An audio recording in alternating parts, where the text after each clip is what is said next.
Donc, toutes ces pressions majeures-là mènent à une perte en biodiversité à l'échelle mondiale et on le décrit de façon très inquiétante dans des ouvrages dernièrement. Donc, pour la majorité des espèces, au niveau global, on en a environ 7% qui sont déjà éteintes depuis les années 1000, le premier millénaire, et puis 36% des espèces sur la planète sont maintenant en déclin majeur. Donc, on assiste présentement à ce que j'appelle la destruction d'une pyramide.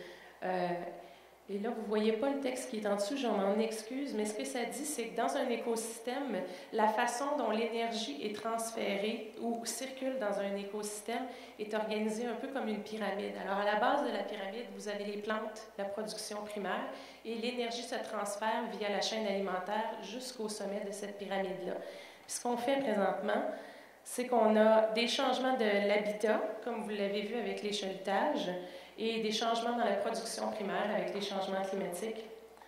On a la surexploitation des poissons au niveau intermédiaire dans cette pyramide-là, et on a aussi la chasse de certains grands prédateurs.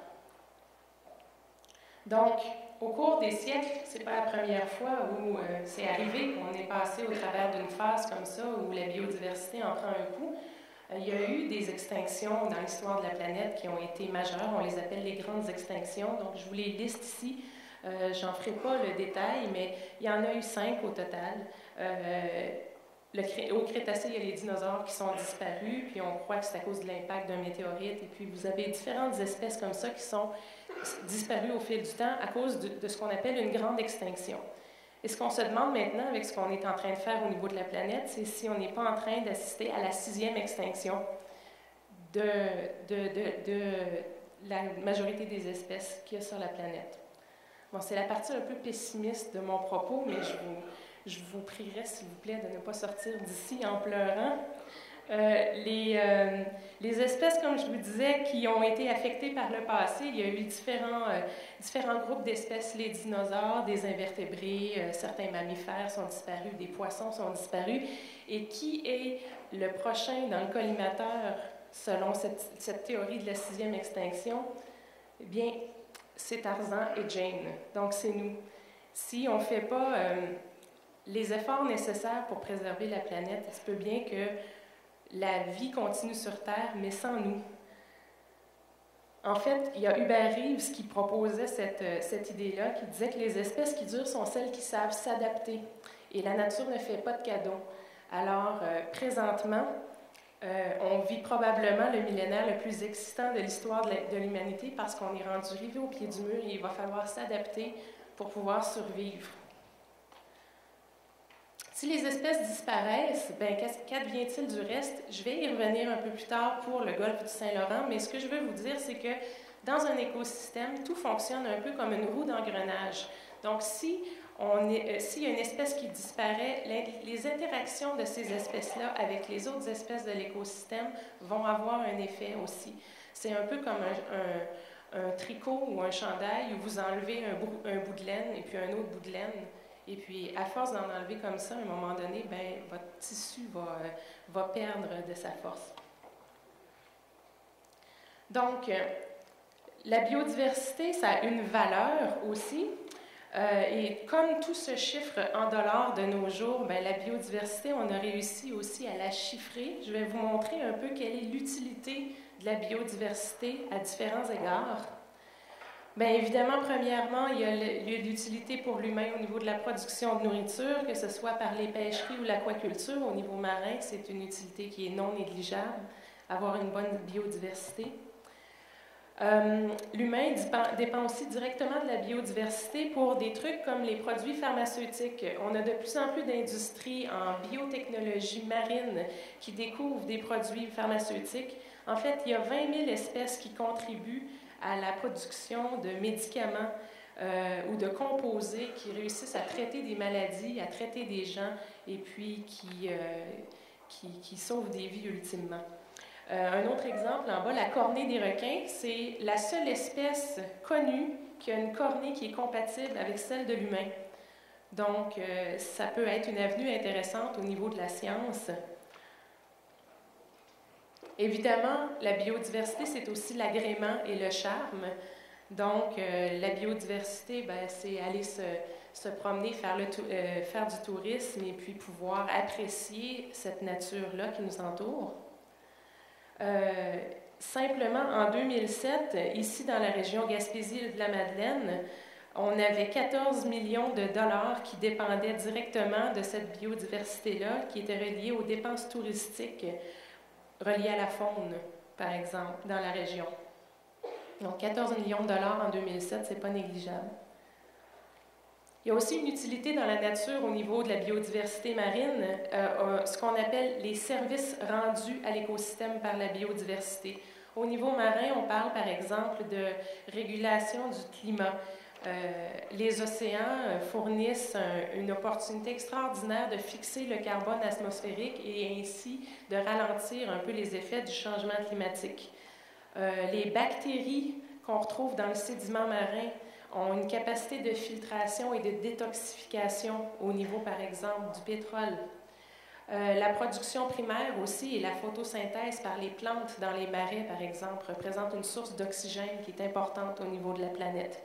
Donc, c'est seulement quelques exemples d'utilité pour le fonctionnement de la nature, de cette biodiversité. Et vous en avez une liste ici que, encore une fois, je ne lirai pas au complet, mais c'est des outils c'est les services rendus à l'écosystème par la biodiversité. Donc, si on veut, il y a des chercheurs qui se sont amusés à chiffrer cette valeur-là. Et pour les estuaires, les herbiers, les marais salants, les marécages, les récifs, les plateaux continentaux de la planète, on parle d'une valeur totale d'un écosystème côtier, des écosystèmes côtiers à l'état vierge d'environ 12 millions de milliards de dollars par an. Je pense que c'est ça. Vous avez le chiffre, en tout cas. C'est basé sur 17 services rendus à l'écosystème par la biodiversité. Bon, au niveau de la biodiversité, maintenir certaines espèces va être très important aussi. Je vous explique ici le concept de l'espèce clé de voûte. Il y a des espèces dans les écosystèmes qui ont un effet disproportionné sur leur environnement par rapport à leur biomasse ou par rapport à leur présence. Donc, ce n'est pas les espèces qui vont nécessairement être les plus abondantes, mais c'est des espèces qui, une fois parties, vont créer un effet majeur dans le reste de l'écosystème. Un peu comme la clé de voûte en architecture. Vous voyez la photo en bas. En haut, vous avez une loutre qui est une espèce clé de voûte pour l'écosystème dans l'Ouest canadien. Et puis, c'est un peu le même fonctionnement en architecture que la clé de voûte sur une arche. Donc, c'est la pierre qui maintient tout le reste de la structure. Donc, ce n'est pas une question d'importance ou de biomasse dans l'écosystème, mais il y a des espèces qui sont plus graves que d'autres à perdre dans l'écosystème. Et je vous explique un peu ici comment ça fonctionne. Je vous parlais de la loutre. Vous avez une chaîne alimentaire ici qui a été fortement modifiée au fil du temps. C'est un exemple sur la côte ouest dans le Pacifique. Les épaulards ont mangé plus de loutres parce qu'ils n'ont plus d'autres sources de nourriture. Avant, ils mangeaient un peu plus de poissons. Maintenant, ils mangent plus de loutres. Et puis, ce que ça fait, c'est une cascade. Quand il y a moins de loutres, il y a moins de prédateurs sur les oursins. Et donc, il va y avoir plus d'oursins. Et s'il y a plus d'oursins, ils vont aller brouter les laminaires, les grandes forêts d'algues qu'il y a dans cette région-là. Donc, on va avoir moins d'algues dans l'écosystème. Et moins d'algues dans l'écosystème, ça représente une diminution des refuges et de l'habitat pour une diversité de poissons. Donc, vous voyez comment l'effet de la loutre peut avoir un impact sur tout le reste des espèces dans l'écosystème. On appelle ça une cascade trophique. Je vous mets deux petites diapos que je trouvais un peu divertissantes. La biodiversité, c'est aussi une source d'inspiration. Et puis, de plus en plus, on parle de biomimétisme. Donc, on s'inspire de la nature pour faire des trucs hyper technologiques qui s'inspirent directement de la nature. Vous avez le train à haute vitesse qui vient d'être créé au Japon, qui s'inspire directement du bec du martin-pêcheur parce que le martin-pêcheur, lorsqu'il plonge dans l'eau, il doit avoir un hydrodynamisme parfait pour pouvoir aller attraper ses proies. La nouvelle Mercedes Bionic qui est directement inspirée du poisson-coffre. Donc, vous remarquez la forme. Donc, c'est vraiment, pour des raisons, encore une fois, aérodynamiques, on s'est inspiré d'un poisson pour faire cette voiture-là. Il y a de la climatisation dans des centres commerciaux au Zimbabwe qui sont inspirés des termitières. Et puis, finalement, vous voyez à droite cette éolienne qui optimise la façon dont le vent passe sur les pales à la manière de ce que les baleines à bosse ont comme configuration sur leur nageoire. Bon, donc on a vu que la biodiversité, c'était important, ça avait une valeur à différents égards. Maintenant, qu'est-ce qu'on en fait de cette biodiversité-là et comment on la conserve? Bien, ici au Canada, on a environ 61 000 km² qui est protégé en termes d'aire marine. C'est environ la taille de la Nouvelle-Écosse. Vous voyez les petits points rouges sur la carte. Donc, c'est ce qu'on protège au Canada sur un espace de 7,1 millions de km² au niveau des mers. C'est 0,8 % de nos océans ou de nos écosystèmes marins qui sont protégés en termes d'aire marine. Par contre, la Convention sur la biodiversité parlait de passer de 1 % à 10 % dans l'établissement d'aire marine protégée avant 2020. Alors, je vous rappelle, on est à 0,8 % présentement. Il nous reste 10 ans, 9 ans maintenant, pour décupler cet effort-là de protection de nos océans si on veut tenir notre promesse. Et puis, sachant ça, il faut savoir aussi que depuis 60 ans, on a pêché environ 3 500 millions de tonnes de poissons, et puis la moitié des ressources de pétrole et de gaz proviennent du fond marin ici au Canada. Donc, ce qui est inquiétant de constater, c'est qu'on connaît mieux la surface de la Lune que les fonds marins de notre propre planète.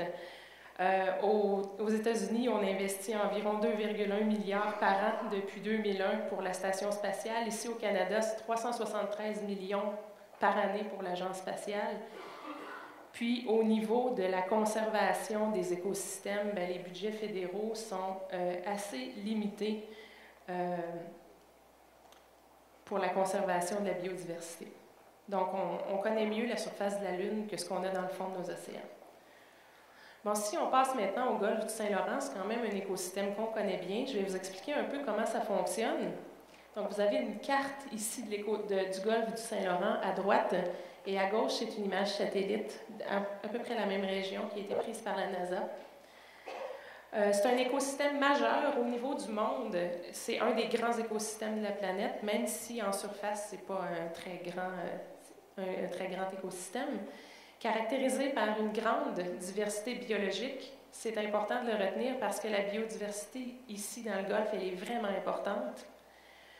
Des conditions physiques extrêmes. Je vous donne par exemple une image que j'ai prise il y a quelques mois à peine, le 6 décembre, dans la région de Rimouski où j'habite. On a eu des grandes marées qui ont fait pas mal de ravages.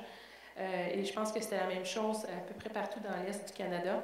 Donc, les conditions physiques, les marées, les glaces, les températures, les courants, c'est des conditions qui sont très fortes. Il y a des rives et des habitats fragiles.